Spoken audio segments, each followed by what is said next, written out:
हरे कृष्णा। ये राजा अम्बरीश का कथा का दूसरा नंबर पार्ट है। इस कथा में बताएंगे वैष्णव अपराध करने से क्या होता है। तो ये कथा है ऋषि दुर्वासा,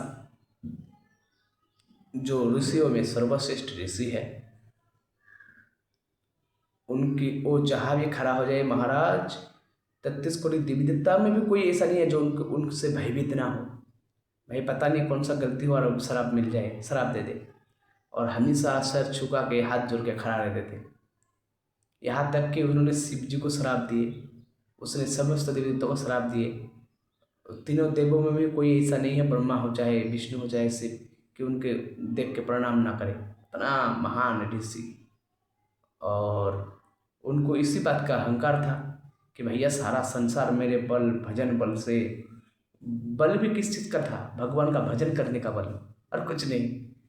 तो ये उनको लगा भाई इस संसार में आप कोई नहीं है जो मुझसे बड़ा हो या मुझसे ना डरे या मेरा रिस्पेक्ट ना करे। मेरा आज्ञा सब मानेगा, सब मेरे को सम्मान करेगा, प्रणाम करेगा। ऐसे उनके मन में भाव आ गए थे राजा अम्बरीश के। और उसको लगा कि वो कुछ भी कर सकता है। पर उनसे एक गलती हो गया ऋषि दुर्वासा से। कैसा गलती?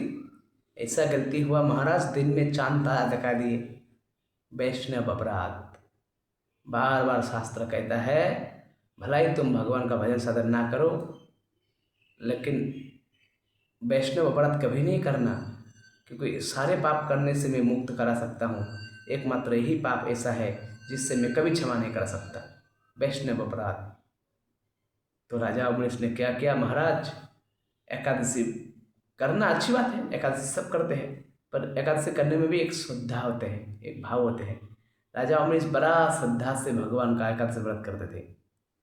तो राजा अम्बरीश की चर्चा जो है भजन साधन का, सारा संसार में फैल गए कि भाई राजा अम्बरीश बहुत बड़ा हरि का भक्त है, नारायण का भक्त है, कृष्ण।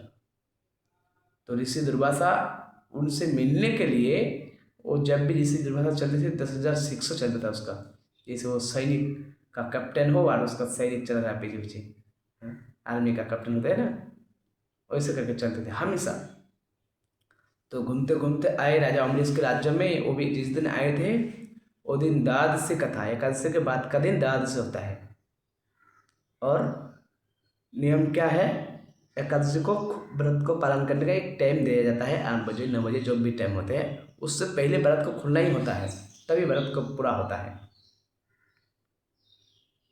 तो क्या हो गया महाराज, राजा अम्बरीश के दरबार में ऋषि दुर्वासा पधारे।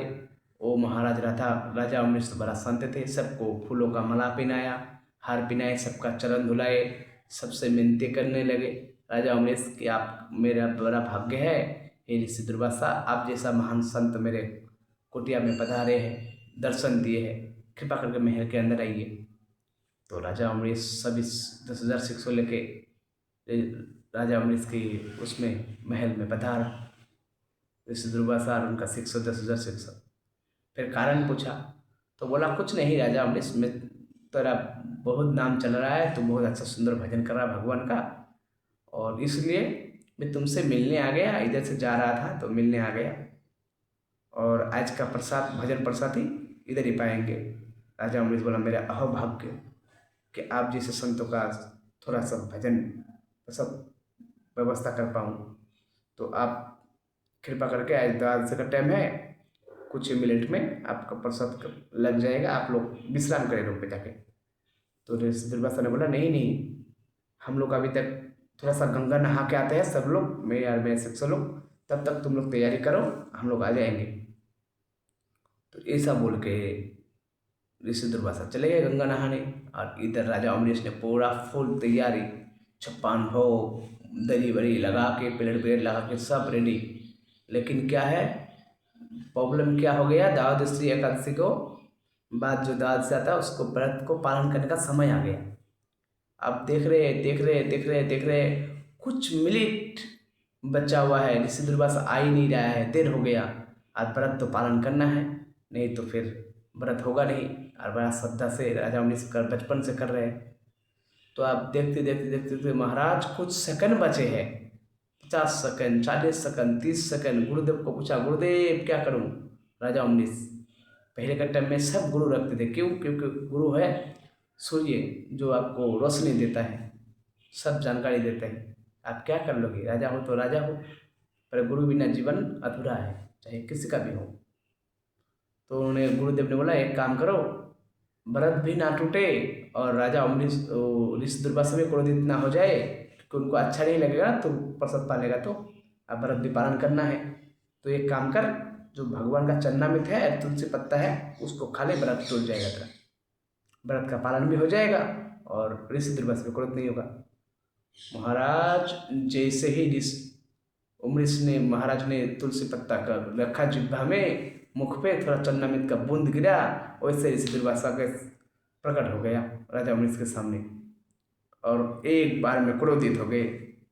बोला, मेरा इतना बड़ा अपमान, मैं ऋषि दुर्वासा जिसके सामने तीनों 33 कोटि देवी देवता शीश झुकाते हैं, हाँ, समस्त धरती डरते हैं, समस्त लोग डरते हैं, साधु संत डरते हैं, बड़ा बड़ा भक्त मेरे सामने सर झुकाते हैं, और तू 4 दिन भक्ति किया भगवान का और मेरे बराबरी करेगा? तू मेरा अपमान कर रहा है, तू बड़ा भक्त बन रहा है, थोड़ी देर रुक नहीं सकता था? तो उन्होंने बोला, महाराज मैंने कोई अपराध नहीं किया, मैंने 56 भोग नहीं खाया, मैंने सिर्फ एक तुलसी पत्ता थोड़ी सी चन्ना में मुख पे दिया ताकि व्रत भी पालन हो जाए, और अब आए हैं, अच्छी बात है, क्रोध ना कीजिए, अब भजन पसंद पड़ लीजिए। नहीं, तुम्हारा राज्य में भजन पसंद में नहीं पाऊंगा और तुझे भी नहीं छोड़ूंगा, क्योंकि तूने मेरा अपमान किया है। राजा अम्बरीश के ऊपर भयंकर क्रोधित हो गए ऋषि दुर्वासा, और तत्काल एक राक्षस ने प्रकट किया। राक्षस ने प्रकट करके जो बोला, अग्निसुर, अग्नि जैसा तापमान था राक्षस ने का। बोला, जाओ, इस राजा अम्बरीश का इतना दुस्साहस और ऋषि दुर्वासा से लापरवाही करेगा, ऋषि दुर्वासा का अपमान करेगा, जाओ इसको मार दो। अब देखो भक्त कैसा होता है। राजा अम्बरीश इतना बलवान थे, भगवान का भजन करते थे, भगवान स्वयं प्रकट होता था, वो तो किसी भी देवी देवता तक युद्ध कर सकते हैं, इतना बल था उसके राजा अम्बरीश के अंदर, देवी देवता तक हरा देगा युद्ध करके। ये राज्य राजपाट तो छोड़ो, कोई राजा धरती पे था ही नहीं जो राजा अम्बरीश से जीत सके, लेकिन राजा अम्बरीश ने धनुष बाण नहीं उठाया। अपना अतिथि देवो भव, अतिथि साधु संत भगवान राजा अम्बरीश मानते थे कि वो भक्त थे, और उन्होंने कुछ बोला नहीं, वो हरि का भजन करते थे, वो हरि पे छोड़ दिया। हे नाथ, मारो या तारो आपका इच्छा। उन्होंने बोला, हे हरि भगवान, हे नारायण, मुझसे भूल हो गया है, ऋषि दुर्वासा मुझ पर क्रोधित हो गया है, आप देख लो क्या करना है, मैं तो सिलेंडर हूँ, अगर मुझे मार देगा तो मैं मरने के लिए तैयार हूँ। लाखों सैनिक है, बड़ा बलवान योद्धा है, फिर भी सर झुकाए खड़ा है। भगवान हरि ने देखा, भाई उनके भक्तों को प्राण संकट में है, राक्षस ने उसको आके अभी पल भर में जला के भस्म कर देगा। सुदर्शन चक्र को आदेश दिया, जाओ सुदर्शन, जो मेरा भक्तों को कष्ट देगा उसका सर्वनाश कर दो। ओ महाराज, इधर राक्षस का जो तापमान था वो धाव धाव करके जल रहे थे, अग्नि तापमान था, उससे भी करोड़ों गुना और तापमान में सुदर्शन चक्र भिन्न भिन्न करके आए, और कब आए, कब राक्षस ने को लिपटा दिया, खत्म राक्षस ने। आप वो सुदर्शन चक्र क्रोधित रूप में ऋषि दुर्वासा के पीछे भागने लगे। आप ऋषि दुर्वासा महाराज, कहा जाता है 100 सालों से भाग रहे थे, भाग के कहाँ गए? सबसे पहले गए ब्रह्मा लोग। हे ब्रह्मा जी त्राहिमाम, हे सृष्टिकर्ता ब्रह्मा जी, भगवान आप मेरी रक्षा करो। ऋषि दुर्वासा भागते भागते वहां चले गए, और सुदर्शन चक्र इस ऋषि दुर्वासा का पीछा नहीं छोड़ रहा है। ब्रह्मा जी के पास गए, ब्रह्मा जी बोला, क्या गलती किया, बोल किसका अपराध किया? शिव का, विष्णु का, कोई देवी देवता का, मैं तुझे क्षमा करा दूंगा। बोला, नहीं, मैंने भगवान का, विष्णु का, भक्त का अपराध किया। बोला, भाग भाग भाग, तू भी मरेगा, मुझे भी मरवाएगा क्या? हरि वैष्णव अपराध को, हरि भक्त का अपराध को कोई क्षमा नहीं करा सकता, तो भाग भाग यहाँ से, जल्दी से चला जा। बोला, कहाँ जाऊँ? बोला, मुझे तो नहीं पता तू कहाँ जाएगा, क्योंकि तूने इतना बड़ा अपराध किया, इसके बड़ा कोई अपराध होता ही नहीं है, तो फिर भी जा, शिव जी के पास जाकर कुछ हो जाए तो हो जाए, पर मुश्किल है। वो महाराज शिव जी के पास आए कैलाश में, और सुदर्शन चक्र फिर भिन भिन करके पीछे पड़ा हुआ है, छोड़ ही नहीं रहा उसका पीछा ऋषि दुर्वासा का। जब गए शिव जी के पास, शिव जी ने भी क्या बोला कि बोल तूने कौन सा अपराध किया है, मैं तुझे अभी क्षमा करा देता हूँ। उससे वार्तालाप करके विष्णु का, ब्रह्मा का, इंद्र का, चंद्र का। बोला नहीं। बोला किसका? बोला भगवान का, भक्तों का, राजा उमेश का। बोला अरे तूने सर्वनाश कर लिया, अपना पैर में कुल्हाड़ी मार लिया रे इस दुर्वासा। मैं सब कुछ कर सकता हूँ पर हरि का भक्त से जो पंगा लेगा उसका मैं कुछ ना कर सकता। मैं क्या, कोई नहीं कर सकता, तीनों लोगों में कोई नहीं है जो वैष्णव अपराध से तुझे बचा सके। तो बोला कोई तो तरीका होगा। शिव जी ने बोला जाओ, जिसका हरि के पास जाओ, अगर कुछ हो जाए तो हो जाए, और तू जल्दी से चला जा, क्योंकि जो सुदर्शन चक्र आ रहा है वो करोड़ों सूर्यों का तापमान क्रोधित होकर आ रहा है, ये मेरा कैलाश को भी जला के खाक कर देगा, तेरे साथ साथ मेरा कैलाश भी नष्ट हो जाएगा। घर बार नहीं है, यही रहता हूँ, ये भी जला देगा तो कहाँ जाऊँगा मैं, तू जाते जाए यहाँ से। शिव जी भी भगा दिए, ब्रह्मा जी भी भगा दिए, देवी देवता का गिनती क्या करना है, सब देवी देवता देख रहा है भाई वैष्णव अपराध करने से क्या हो रहा है, सब आकाश में खड़ा होकर देख रहे हैं। उसी टाइम नारद जी जब बैकुंठ जा रहे थे भाग भाग के, तो नारद जी बहुत देर से देख रहा है कोई भाग रहा है पर पहचान में नहीं आ रहा है, इतना तेज भाग रहा है ऐसे वैसा, वो बाल बिखर गए, पहचान में ही नहीं आ रहा है। नारद जी ने थमाया, भाई कौन हुआ? तो अपना बाल हटा के, चूल हटा के बोला कि मैं ऋषि दुर्वासा हूँ। बोला ऋषि दुर्वासा दंडवत प्रणाम, आपका ये हालत किसने किया? बोला अभी समय नहीं है, सुदर्शन चक्र आ रहा है मुझे मार देगा, बताने का समय नहीं है। बोला रुको मैं सुदर्शन चक्र को रुकाता हूँ। देखो जिस चक्र को ब्रह्मा शिव नहीं रुक पाया, उसको नारद जी ने रुका दिया। रुको एक मिनट सुदर्शन चक्र, सुनो क्या बात है। पूरा घटना नारद जी ने सुना। नारद जी बोला भाग, तुमने जो अपराध किया उसका तो कोई क्षमा है ही नहीं, तुम भागो यहाँ से। फिर नारद जी को वो ऋषि दुर्वासा भागे। बोला कहाँ जाओ नारद जी? बोला हरि के पास जाओ। विष्णु के पास गए, विष्णु भगवान ऋषि दुर्वासा को प्रणाम करने लगे, ऋषि दुर्वासा भगवान विष्णु को प्रणाम करने लगे। बोला रक्षा करो, मेरे प्राण संकट में है भगवान। बोला कैसे रक्षा? बोला ऐसे ऐसे भूल हो गया मुझसे। बोला देखो दुर्वासा, तुम सब कुछ करो, मैं तुझे क्षमा कर सकता हूँ, पर कोई वैष्णव अपराध करेगा तो मैं सुदर्शन चक्र को आदेश दिया हूँ, जो मेरे भक्तों को कष्ट देगा उसका सर्वनाश कर दो। आप मेरा कारण कहना भी सुदर्शन चक्र नहीं मानेगा, उसको पहले आदेश में दे चुका हूँ, तो मैं कुछ नहीं कर सकता। बोला ऐसे कैसे कि एक वैष्णव अपराध करने से तीनों लोगों में कोई नहीं रक्षा कर पा रहा है, तेरे दिव्य फेल, ऐसा क्यों भगवान? बोला ऐसा इसलिए है क्योंकि भगत की बस में है भगवान, भगवान का आत्मा है भक्त, भगवान का सब कुछ है भक्त, और तूने उसको कष्ट दिया है तो तुम्हें परिणाम तो भोगना पड़ेगा। बोला भगवान कोई तो तरीका होगा। बोला ऋषि दुर्वासा जिस पैर में काटा चुका है उसी पैर से लिख लेगा ना।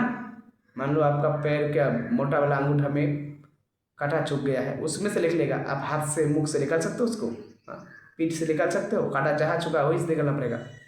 तो उन्होंने बताया कि तुमने जिसका अपराध किया है उसकी शरण में जाओ, कुछ हो जाए तो हो जाए। फिर ऋषि दुर्वासा क्या किए, भगवान विष्णु को उपदेश देने पर कि जाओ तुम उसी के चरणों में गिर जाओ, अगर रक्षा कर दिया तो कर दिया, नहीं तो तुम्हारा तो सुहा हो जाएगा, फिर तुम्हें कोई नहीं बचाने वाला है। इतना बड़ा ऋषि दुर्वासा जिसने आज तक घमंड से सर उठाए थे, किसी के सामने झुका नहीं, आज पहली बार उनको हरि के भक्तों के चरणों में जाके गिरना पड़ा। ऋषि दुर्वासा को किसके राजा अम्बरीश के द्वार में आ गए। सुदर्शन चक्र भी घूमते घूमता है, उसके पीछा नहीं छोड़ा सुदर्शन चक्र, इसको तबाह करके, इसको सुहा करके छोड़ेगा, इसका सर्वनाश करेगा, इस काल रूप लेके बैठा है सुदर्शन चक्र। तो फिर राजा अम्बरीश के द्वार में गए, ए राजा अम्बरीश तुम बहुत बड़ा भक्त हो, मुझे एहसास हो गया, मुझसे भूल हो गया, अपराध हो गया, क्षमा करो। जैसे ऋषि दुर्वासा उनके चरणों में गिर गया ऐसा राजा अम्बरीश का, उन्होंने उठाया, बोला हे महान ऋषि, अपराध तो मुझसे हुआ, मेरे कारण आपको कितना कष्ट भोगना पड़ा, 100 सालों से आप भाग रहे हैं इधर उधर, तो मुझे क्षमा कर दो। उन्होंने बोला नहीं नहीं मेरा ही भूल है, मैंने ही थोड़ा सा अहंकार में आ गया था। तो राजा अम्बरीश की विनती करने पर कि हे भगवान, हे सुदर्शन चक्र, इनको क्षमा कर दो। फिर सुदर्शन चक्र उसको क्षमा कर देते हैं, चला जाते हैं, और ये सबक भी देते हैं कि जिंदगी में सब कुछ करना, वैष्णव अपराध नहीं करना। साधु वैष्णव लोग तुम्हारा क्या बिगाड़ रहा है, वो तो भगवान का भजन कर रहा है, संसार को सुखी देना चाहता है। कितना बड़ा बड़ा डाकू, हाँ, कितना बड़ा बड़ा गैंगस्टर, कितना बड़ा बड़ा डॉन घूम रहा है, तुम लोगों को कोई दिक्कत नहीं, कितना बड़ा बड़ा बेवड़ा घूम रहा है शराब पीने वाला, हाँ, तुम लोगों को कोई दिक्कत नहीं, बस साधु संतों से तुम लोगों को परेशानी है। ऐसा वैष्णव व्रत कभी नहीं करना चाहिए। इस कथा में ये सीख है। ये कथा का दूसरा हमारा पार्ट था। राधे राधे, हरे कृष्ण।